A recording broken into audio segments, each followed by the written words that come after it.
뭐 오늘 제일 핫한 이제 종목이 아니겠습니까? 그렇죠. 최근에. 네, 그렇죠. 그래서 이제 사실 이거 우리 방송 많이 보신 분 아실 겁니다. 저는 현대차 굉장히 싫어해서 항상 저는 이제 부정적인 의견을 많이 드렸고 뭐 그러면서 계속 주가는 많이 내렸는데 최근에 많이 올라왔어요. 많이 올라오면서 문서진 전문가의 일단 의견을 좀 들어보고 싶다. 혹시라도 생각이 바뀐 거 아닌가라는 생각 하시는 분도 계실 것 같고 그 다음에 또 제가 모르겠습니다. 잘못 알고 있는 건지 모르겠지만 또 옆에 계신 또 우리 박근호 전문가님께서는 수소차를 좀 별로 안 좋아하지 않나요? 수소차를 뭐 싫어하지도 않고 좋아하지도 않습니다. 본 적이 없어서. 근데 그 퍼스트 무버 될까 이거 타이틀 문 전문가님 정하신 거죠? 그렇죠. 그 펭귄 있죠. 펭귄 남근의 펭귄이 이제 그 빙하를 쫙 타고 오다가 먹이를 이제 잡기 위해서 바다로 뛰어드는데. 네. 그 바닷속에는 이제 굉장히 많은 위험들이 도사리고 있잖아요. 그렇죠. 근데 범고래도 있고. 예, 범고래가 가장 뭐 그렇고 근데 그 펭귄 무리 중에 뭐뭐 한단 말이에요. 펭귄들이 진짜로 뭐뭐 타는데 제일 처음에 용기를 갖고 뛰어내리는 펭귄을 퍼스트 펭귄이라고 부르거든요. 근데 그게 이제 뭘 의미를 하는 거냐면 뭔가를 개척을 하거나 일단은 남들보다 내가 먼저 리스크는 있지만 뛰어들 때 지금 이제 퍼스트 무버가 퍼스트 펭귄 같은 느낌인데 근데 제일 먼저 잡아먹히지 않을까? 그렇죠. 네. 현대차가 언제 퍼스트 무버였던 적이 있나? 그냥 패스트 팔로워지? 근데, 그렇죠. 개인적으로는 주가가 올라갔으면 좋겠어요. 근데 최근에 뭐 신용등급도 떨어지고, 신용등급 떨어지면 뭐가 가장 큰 문제면 이제 자금 조달할 때 그렇죠. 비용이 더 듭니다. 근데 지금 뭐 이런 건 좋아요. 이런 건 좋은데, 저는 차라리 이렇게 새로 생기는 섹터는 그냥 가만히 있다가 남들이 굉장히 공들여서 쌓은 기술을 그냥 빨리 따라가는 게 뭐 기업적인 입장에선 저는 그게 더 낫다고 보거든요. 개인적으로는. 일단은 수소차라는 것은 현대자동차가 수소차를 아무리 많이 만들어도 외국에 팔아야 될 거 아니에요. 그렇죠. 국내에서는 한계가 있으니까 스테이션 하나 짓는데 30억, 50억 든다고 하는데 외국에 팔아야 되는데 뭐 이 수소 스테이션이 없으니까 사실 그것도 문제고 저는 좀 약간 개인적으로는 네. 저는 이제 그러니까 현대차의 흐름을 보면서 제가 좀 느꼈던 게 뭐냐면, 그러니까 저는 제 생각은 오늘 뭐 최근에 반등을 가지고 제 생각이 바뀌진 않습니다. 왜냐하면 큰 틀이 왜 저는 안 바뀌었냐면 일단 기본적으로 큰 틀이 바뀌려면 현대차는 지금 당장 어쨌든 수소차가 나오려면 아직 한참 멀었습니다. 멀었고 결국에는 지금의 이게 추세적인 반등이 나오려면 수소차 나와는 있죠. 그러니까 이게 상용화되기 위해서 그렇죠. 우리가 매출로 인식이 많이 되기 위해서는 대중화되려면 그렇죠. 그래서 좀 시간이 많이 필요한 거고 또 중요한 건 뭐냐면 그러니까 저는 그런 생각을 하는 게 이게 현대차가 아니라 뭐 코롱 머티리얼즈라든지 그러니까 좀 이렇게 작은 종목들 있잖아요. 그러면 저는 수소차 테마로 더 갈 수 있을 것 같은데 사실 현대차가 7조 원을 투자해서 수소차를 한다고 해서 이 종목이 시가가 거의 뭐 30조 가까이 되는 종목이지 않습니까? 그래서 이 종목이 수소차 테마로 저는 주가 상승할 것 같지는 않아요. 그럼 결국은 본질을 또 이야기할 거란 말이죠. 근데 지금 많은 분들이 지금 잊고 있는 거 수소차 때문에 잊고 있는 것 중에 하나가 미국에서 지금 리콜 사태 나오잖아요. 그 벌금 100% 거의 좀 맞을 가능성이 매우 높거든요. 그러면 거기에 대한 벌금 또 나와야 되는 부분이 있죠. 그 다음에 또 하나는 어쨌든 글로벌 전체적으로 지금 자동차 판매량 자체가 둔화가 돼요. 근데 거기에서 현대차는 더 많이 빨리 꺾이고 있고 그리고 뭐 이번에 이제 중국과 미국이 이제 자동차 관세 관련 이제 협상을 하면서 그러니까 이 40%의 관세를 15%까지 관세를 인하하겠다라는 건데 그거 우리 현대차도 좀 수혜가 되지 않을까라는 거 하지만 아닙니다. 왜냐하면 현대차의 사실 중국 매출은 그 상해에 있는 그 상해 그 현대차에서 나오는 거라서 뭐 사실 그렇게 득볼 건 없거든요. 필요가 없죠. 그러니까요. 네. 그 관련 부분도 있고 그 다음에 제가 항상 또 이야기 드렸던 것 중에 하나가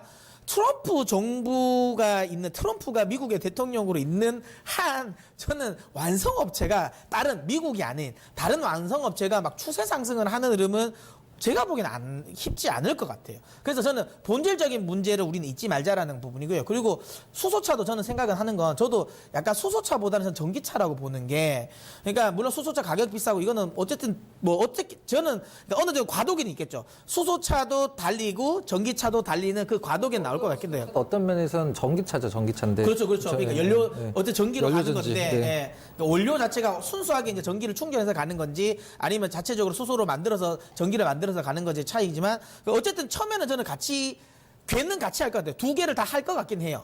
지금 두 개는 다 같이 가긴 할 것 같긴 한데 저는 이런 생각이 들어요. 약간 저 수소차가 하이브리드카 같은 느낌이 들 것 같아요. 그러니까 물론 지금 또 하이브리드가 나오긴 하지만 사실 하이브리드 차는 지금 약간 태물 약간 느낌이잖아요. 아예 그냥 완전히 순수 전기차를 가는 쪽인 것처럼 저는 약간 애매하지 않을까라는 생각하고요. 그리고 제가 왜 수소차 쪽 관련 부분을 좀 부정적으로 보냐면 일단은 어쨌든 미래의 커넥티드 카를 간다면 결국에는 저는 그런 생각을 하거든요. 차는 이제 그때부터는 우리가 운전하는 게 아닐 겁니다. 분명히 그때는 자율주행이 된다면 그럼 우리 차를 타면 이동수단 플러스 그 안에서 뭔가 우리가 업무를 해야 되는 부분인데 수소차로 간다면 지금 우리 엔진 구조랑 거의 비슷하거든요. 그러면 그 안에서 공간을 뽑을 수 있는 게 전기차랑 완전 차원이 다르죠. 전기차 같은 경우는 그만큼 부품이 굉장히 간소화되기 때문에 이 안에 전체적인 소위 말하면 이 나머지 이게 뭐 엔터테인먼트 관련 부분이라든지 거기서 뭔가 업무를 할 수 있는 조금 더 그러니까 내부 공간을 더 확대를 할 수 있는데 사실 수소차는 거기에 대해서는 좀 제약적이라고 생각이 들고요. 그리고 중요한 건 지금 시장에서 자동차 산업을 이끌고 있는 게 우리라든지 일본이 생산을 많이는 하고 있지만 사실 수요의 시장은 아니잖아요. 그럼 유럽이라든지 중국이라든지 미국인데 이 관련 기업들이나 국가들은 다 전기차를 사실 수소차보다는 전기차를 더 밀고 있거든요. 그런 걸 저는 감안을 한다면 수소차 관련 이슈로 저는 이거 단기 낙폭과대에 의한 반등인 것 같거든요. 저는 그렇게 보고 이 지금 현대 자동차의 상승이 아니죠. 상승이 아니라 뭐 테크니컬 그냥 바운딩 정도 수준의 요게 상승 추세로 전환했다라는 느낌이 받으려면 수소차는 사실 뭐 무슨 의미가 있겠어요. 기존에 떨어졌던 현대자동차 영업이익률을 먼저 끌어올리고 원래 글로벌 제작사 중에 신흥국 판매 비중이 가장 높은 게 현대거든요. 근데 지금 그쪽이 지금 별로 좋지가 않고 또 그다음에 현대자동차 내에서 평균 한 대당 제작 단가가 1,200만 원에서 1,400만 원 정도로 이제 200만 원 이제 몇 년 새에 올라왔는데 그만큼 자동차 가격을 올리기도 힘든 이제는 구간이고 힘들죠. 옛날에는 뭐 국내에서 막 올렸지만 지금 어렵잖아요. 그리고 외국인들 그 지금 현대자동차 그 보유 비중 보면 몇 년째 한 45%에서는 1% 올라갔다, 44, 45, 46 왔다 갔다 지금도 한 45% 전후될 텐데 만약에 내가 외국인들이라고 하면 현대 자동차 회사들이 쫙 있단 말이에요. 전 세계 현대차밖에 있는 건 그렇죠. 아닌 거죠. 아니잖아요. 그래서 어떤 자동차 회사를 살까라고 했을 때 과연 현대기아 자동차를 살 이유가 있을까? 그 부분을 내가 외국인들이라고 생각을 했을 때 이유가 없단 말이에요. 지금 이제 차트 잠깐 잘라온 게 있는데 자, 일단 뭐 영업이익률 순서대로 나와 있는데 맨 오른쪽에 이제 현대자동차 기아가 나와 있고 이제 포드보다는 높아요. 약간. 근데 BMW, 토요타, 그다음에 벤츠라고 보통 표현하는 그다음에 폭스바겐, 혼다 순으로 되어 있는데 지금 다른 자동차 관련주들이 사실 뭐 작년서부터 올해 초까지 나쁜 건 아니었거든요. 이제 좋은 기업들도 있었어요. 근데 현대자동차가 유독 이렇게 죽을 쓰는 것은 제가 항상 강조드리지만 현대자동차를 분석을 하면서 환율의 잣대를 들이대는 건 진짜 삼류다. 그렇죠.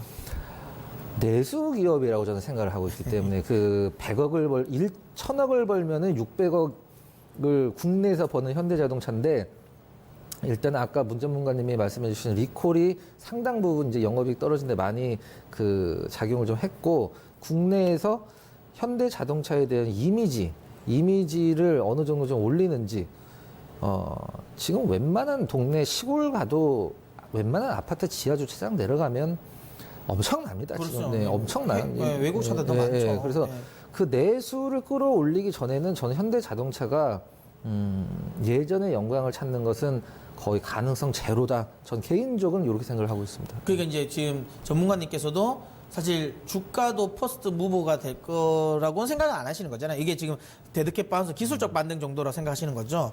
예, 저도 사실 개인적으로는 그렇게 생각하거든요. 올라는 갔으면 좋겠습니다. 그렇죠. 워낙 많이 이게 지금 주가 차트 잠깐 보시면 이게 그 4년을 그냥 내리꽂았거든요. 4년을 내리꽂았고 특히 지난해 굉장히 아팠습니다. 지난해 IT 관련 기업들을 완전히 사상 최고치 행진 쓸 때도 거의 박스권이었단 말이죠. 그러니까 지금 차트 보시면 최근에 반등 나온 거 정말 아무것도 아니거든요. 오늘 반등 보면 6%까지 올라온 거 굉장한 이건 뭔가 추세를 돌리는 거 아니라고 생각할 수도 있지만 상승 VI 걸리는 줄 알았어요. 그러니까 9%까지도 넘어갔었으니까.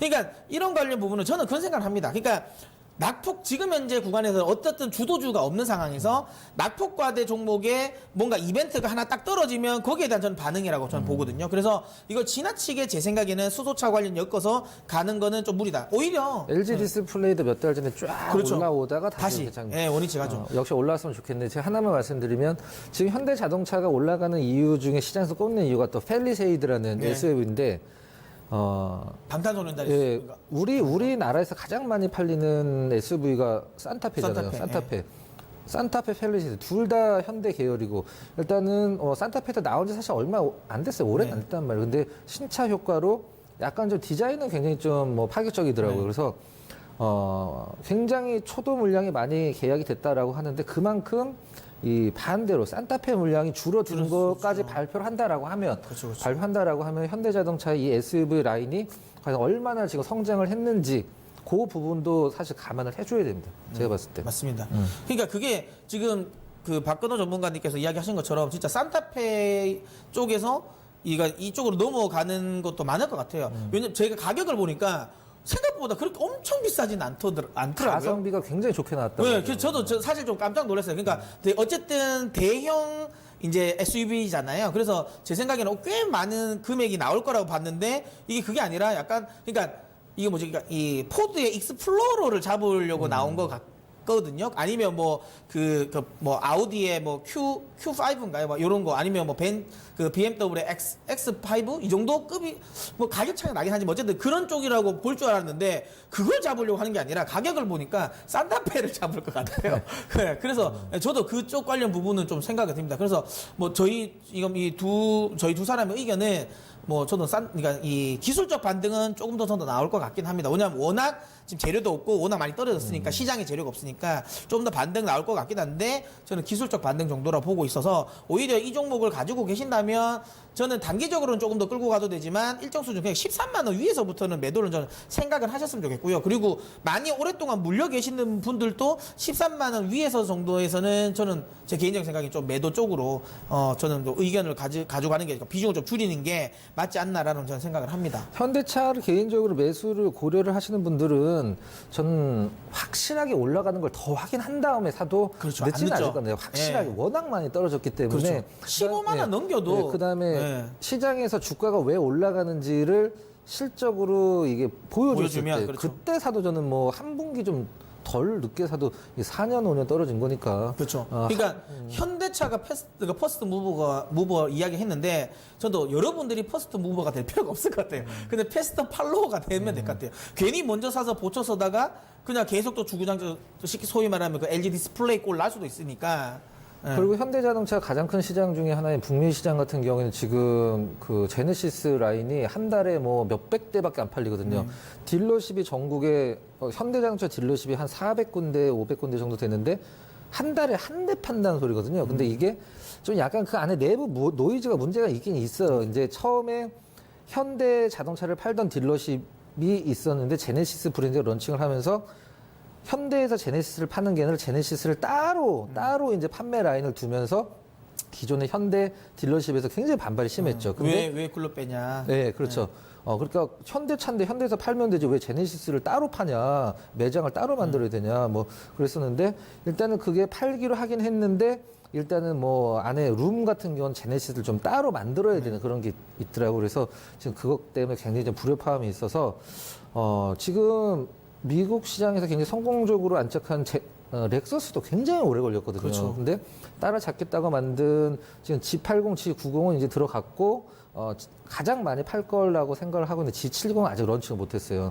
일단 G70 가격 보니까 BMW 3 시리즈는 별 차이가 없더라고요. 그래서 그 부분에서 어떤 식으로 좀 시장에서 반응이 나올지 사실 미국에서 많이 팔아도 이게 워런티나 이런 것 때문에 사실 팔수록 손해라는 얘기도 옛날에 있었거든요. 워낙 많이 그러니까 지금 점유율 높이려고 사실 딜러한테 워낙 많이 띄주니까 사실 뭐 좀 남는 게 없다라고 많이 생각하기도 하죠. 그리고 또 저도 아까도 계속 이야기하고 있는 부분 중에서 지금 사실 트럼프 대통령 입장에서 제일 만만한 건 현대차거든요. 현대 기아차, 그 다음에 도요타, 이게 제일 만만하거든요. 그래서 저는 기본적으로 이쪽을 좀 계속 북미 쪽에서 계속 쪼은다고 해야 되나? 좀 쪼을 것 같아요. 그래서 뭐 조금 나오면 리콜 이야기 또 걸고 넘어질 것 같고요. 그래서 좀 지금 구간은 저는 기술적 반등 정도로 생각하시고 지금 박근호 전문가님께서도 이야기하신 것처럼 저도 15만 원 넘겨서 아예 그냥 추세 상승 나오는 거 봐도 안 늦을 것 같아요. 오히려 그 정도 오면 다시 좀 눌림 나오고 그러면 차라리 그때 눌림에 들어가도 안 늦을 것 같아서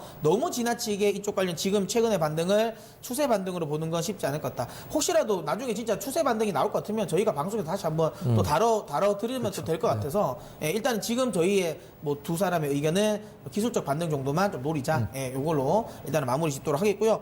자, 그 다음에 이제 또 많은 분들이 좀 궁금해 하실 것 같은데요. 산타랠리. 산타랠리. 예, 네. 오나 기대도 될까라는 건데요. 어떻게 생각해요? 올 것 같아요. 제가 오늘 이제 아침 방송에서 이런 얘기를 했어요. 그 강세론자가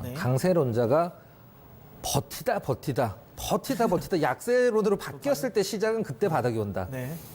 우리가 어떤 종목을 딱 샀단 말이에요. 이제 우리 시청자 여러분들을 좀 알기 쉽게 뭐 전문가에 추천했어. 좋다 해서 샀는데 떨어졌는데 올라간다고 뭐가 좋다 그래 또 떨어졌어. 이거 때문에 올라갑니다. 조금만 버티십시오. 조금 더 떨어졌어. 아, 내가 잘못 골랐나? 이런 식으로 이런 식으로 생각을 하는 구간이 분명 온다고요. 그렇죠. 그러니까 멘탈이 약하거나 그 종목에 대한 분석이 잘못됐거나 자신 없을 때 그때가 종목이 거의 다 바닥이야. 그때가 거의 다 바닥인데 시장 느낌을 봐야 되는데 사실 뭐 산타랠리라는 것은 사실 뭐 의미상을 본다라고 하면 뭐 썸머리는 잘들 아시겠지만 이제 펀드 매니저는 이제 휴가를 많이 가고 뭐 그런 것들도 있고 산타랠리는 미국이 이제 연말에 보너스가 집중이 되기 때문에 내수가 굉장히 좋아지거든요. 그래서 시장도 좋고 평균적으로 그런 것들을 산타랠리라고 하는데 시기적으로 이제 개인적으로 거래소 말고 네. 코스닥은 일단은 뭐라 그래야 될까? 뭐 예전에 그랬다라고 해서 올해도 꼭 그러라는 법은 없지만 저는 통계적으로 일단은 산타랠리면 연말이잖아요. 그렇죠. 근데 저는 연초에 오든 연말에 오든 사실 그게 뭔 상관이냐? 뭐 주식 어디 산타가 초에도 올 수 있어. 오면 된다. 오면 되는 오면 거지. 된다. 그 양치기 소년의 교훈은 어쨌든 늑대가 오긴 오잖아요. 늑대가 오긴 오잖아요. 그죠? 그래서 오는 게 중요한데 지금 옵니다. 오는데 산타가 아니라 랠리가 무조건 오는데 언제냐? 난 그게 문제지. 지금 힘들어하실 필요는 없어요. 지루할 뿐이지. 전 이렇게 조금. 네. 저는 이제 오늘 이것도 이제 제가 그 낮에 진짜 쉬운 진단에 제가 뭐 오늘장 한마디로 제가 그걸 했거든요. 나는 원래 정말 착하게 살았다. 선물을 받을 거죠. 저는 정말 선물을 받아야 되거든요. 그러니까 산타가 꼭 왔으면 좋겠고요. 네, 그래서 뭐 안 오면 그러니까 우리 개인 투자자분들을 위해서 제가 멱살 잡고라도 이제 산타를 데리고 오고 그럼 싶은 문전문가님한테 개인적으로 질문은 산타가 오긴 오는데 그 산타가 누구일 것 같으면 산타가 어떤 선물을 갖고 올 것 같았어요? 근데 단순 주가 흐름 말고 어떤 산타가 어떤 선물을 갖고 올 것 같았어요, 개인적으로? 저는 이제 요거 개인적으로 그 생각이 일단 저도 산타가 온다고 보고 예를 들어서 우리가 어렸을 때도 크리스마스 선물로 받고 싶은 선물이 따로 있잖아요. 근데 마음에 안 드는 선물이 올 수도 있잖아요. 어떤 산타가 어떤 선물을 갖고 올 것 같으세요? 그 뭐 섹터를 이야기를 하자면 저는 그 뭐 낙폭과대 종목이 좀 올라가지 않을까. 왜냐하면 지금 뭐 주도주를 만들어서 올리긴 좀 어려운 시장. 그러니까 말 그대로 랠리긴 랠리인데, 그러니까 좀 시간은 좀 타이머 택이 이제 있는 랠리. 그러니까 시간으로 저는 많이는 안 될 것 같고요. 기간적으로는 뭐 많이 가면 한 달 정도라고 저는 생각하고요. 그러니까 그런 랠리 정도로 나올 것 같고, 요 랠리에서는 주도주를 만들긴 좀 어렵지 않지 않을까. 낙폭과대 쪽으로 저는 갈 것 같고요. 그리고 저는 시기적으로는 저는 그러니까 그 산타가 누굴 거냐 하면 저는 그냥 패드일 것 같아요. 파월 의장일 것 같습니다. 그러니까 패드가 저는 산타를 할 것 같아요. 제가 이제 왜 이런 이야기를 드리냐면 지금 그러니까 제 차트를 하나 몇 개 준비했는데 첫 번째 말고 두 번째 거 한번 볼까요? 요거 말고 뒤에 거. 그러니까 요게 이제 미국 이제 S&P 기준입니다. 우리나라는 아니고요. S&P 기준으로 그러니까 1990년부터 해서 2017년까지 거의 뭐 한 30년 정도를 통계를 내는 건데 저게 뭐냐면 그러니까 그 해의 최저 수익률이 난 달, 그 다음에 최고 수익률이 난 달을 평균을 낸 거예요. 그리고 근데 뭐 저거 막대 그래프는 별로 중요한 게 아니라 저기 동그랗게 점을 친 게 있지 않습니까? 저기 이제 약간 뭐 저 무슨 색깔인지 모르겠습니다. 이쪽에서 보면 초록색으로 보이는 동그란 점, 저게 12월 달 수익률이거든요. 근데 보시면 아시겠지만 거의 대부분 12월 달은 평균 에버리지는 높게 올라왔다라는 거. 그러니까 12월 달은 전통적으로 통계학적으로 보더라도 사실 조금 더 시장이 긍정적이다라고 저는 보고요. 그 다음에 그 앞에 제가 보여드렸던 차트를 보면 이게 이제 그 뭐 말 그대로 이제 공포와 탐욕 차트인데, 그러니까 지금 현재 구간이 굉장히 공포 구간이라는 겁니다. 그러니까 산타는 물론 탐욕스러울 때 산타가 올 것 같지만 다들 아시는 것처럼 착한 일 해야 되고 울면 안 되고 그러니까 이런 것도 어찌 맞는 것 같아요. 그래서 시장이 오히려 공포감을 가질 때 산타가 왔던 경우가 더 많습니다. 그리고 지금 구간이라면 좀 공포심이 좀 많이 지금 좀 깔려있는 구간이기 때문에 충분히 지금 자리는 저는 반등이 나올 수도 있다. 투심 자체가 지금 아까 박도원 전문가님께서 이야기하신 것처럼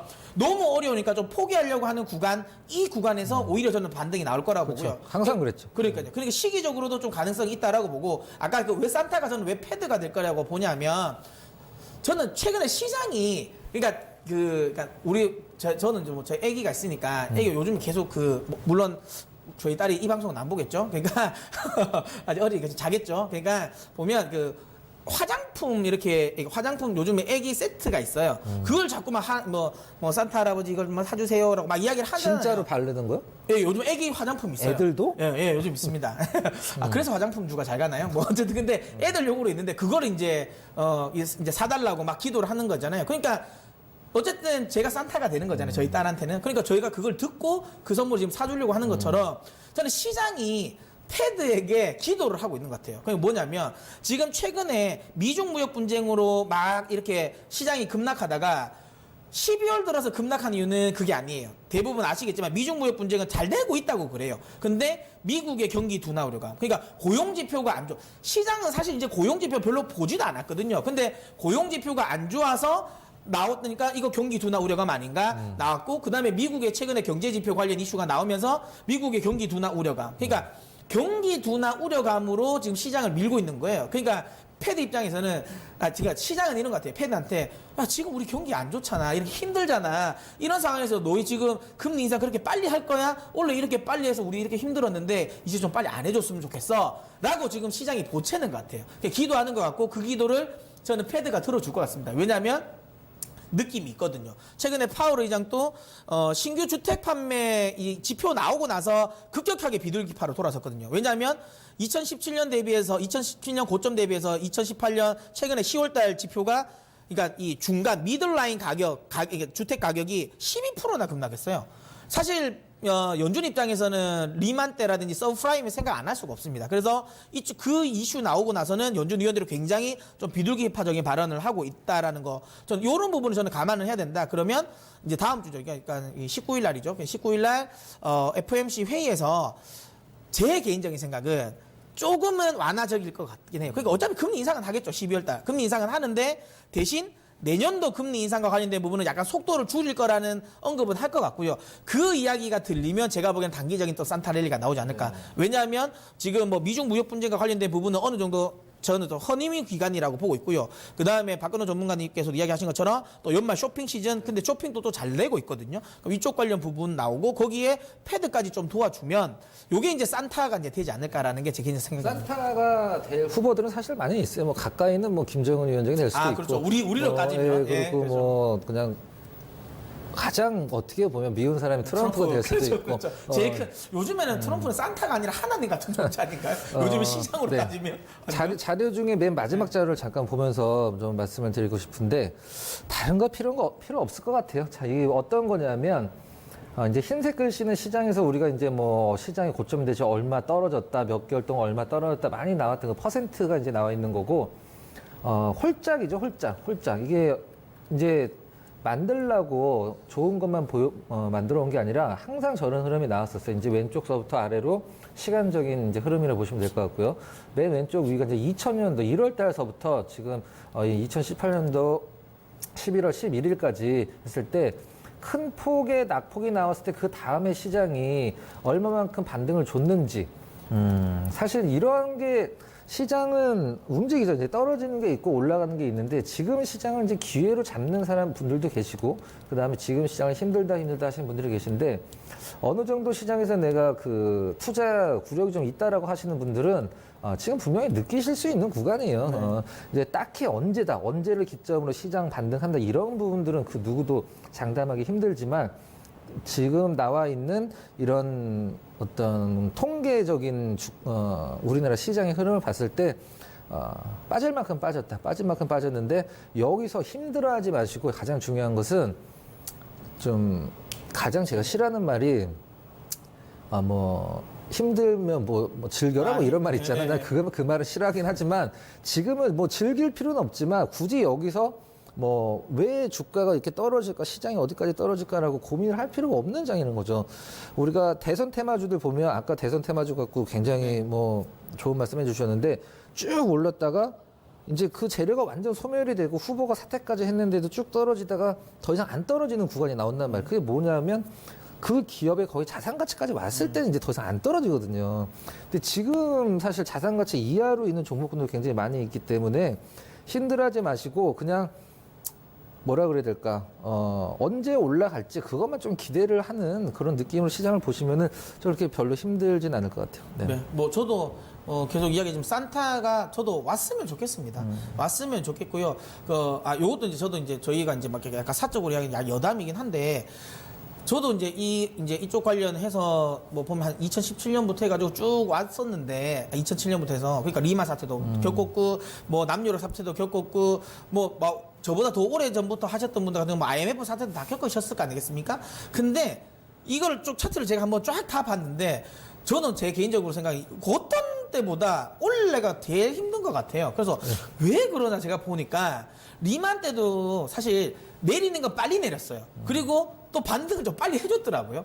그 다음에 유로존 리스크 때도 보면 내릴 때 뭐 한 두세 달 확 내렸다가 또 한두 달은 또 올라와주고 그리고 또 거의 뭐 우리가 흔히 말하는 5년 동안 박스권일 때도 내리는 건 한 3, 4개월 내렸다가 또 올라준 건 2, 3개월 올라와주니까 숨통을 튈 수가 있는데 사실 올해는 1년, 그러니까 1월 달 고점을 찍고 3단 하락을 했잖아요. 거의 한 번 또 빠지면 그냥 쉬자고 그냥 1년 내내 내려버리니까 이게 사실 저는 개인적으로 그러니까 낙폭도 낙폭이지만 떨어지는 기간 자체가 너무 많이 끌어다 보니까 시간을 끊으니까 이제 진이 빠진다. 그렇죠. 네, 사람을 진 빼게 했는 것 같은데요. 이제 뺄 만큼 빼지 않았을까. 삼성전자가 1년 떨어졌어요. 그러니까요. 실질적으로는. 네. 그런 거 이제는 제가 보기 이제는 거의 그 이제 마지막 클라이막스는 오지 않았나라는 생각이 들고요. 물론 많은 분들은 이런 이야기도 합니다. 비관론자들 같은 경우는 지금 이제 추세 하락을 언급을 하고 있거든요. 그러니까 경기 관련 부분인데 저는 팩트로 봤으면 좋겠어요. 물론 경기가 좀 둔화된 건 사실이지만 이게 경기 자체가 침체되는 구간에서는 아직은 아니거든요. 어떤 차트에도 그런 건 나오지 않거든요. 그러니까 전 팩트로 봤으면 좋겠고요. 물론 리스크가 나오긴 하지만 저는 그거는 이제 내년 한 하반기 정도에 다시 한번 고민해봤으면 고민할 문제라고 보고요. 아직은 저는 아니라고 보기 때문에 너무 지나치게 미리부터 저는 그걸 고민할 필요는 없다. 작년 3분기서부터 올해 초까지 코스닥 시장 랠리 나왔을 때 뭐 경기 좋아져서 오른 건 아니잖아요. 그렇죠, 성취가 그렇죠. 막말로. 네. 일단 주가는 사실 뭐 예측 불가능하다라는 점, 저는 그 부분은 좀 강조를 하고 싶네요. 네. 그러면 뭐 오늘 저희의 결론은 일단 저희 두 사람도 산타 랠리가 올 거라고 이야기는 하고 있지만 바람입니다. 뭐 이건 뭐 저희가 점장이가 아니니까 뭐 무조건 온다고는 볼 수 없지만 이런저런 여러 뭐 통계나 자료를 봤을 때는 올 가능성이 저는 있다라고 보고요. 그리고 안 오면 꼭 제가 어떻게든 한번 멱살 잡고 끌고 한번 와 보도록 하겠습니다. 어쨌든 너무 지나치게 우려감 너무 실망하시지 마시고요. 이번 크리스마스 괜찮으실 것 같으니까 좀 기대감 가지고 저는 시장 대응하셨으면 좋겠습니다. 네.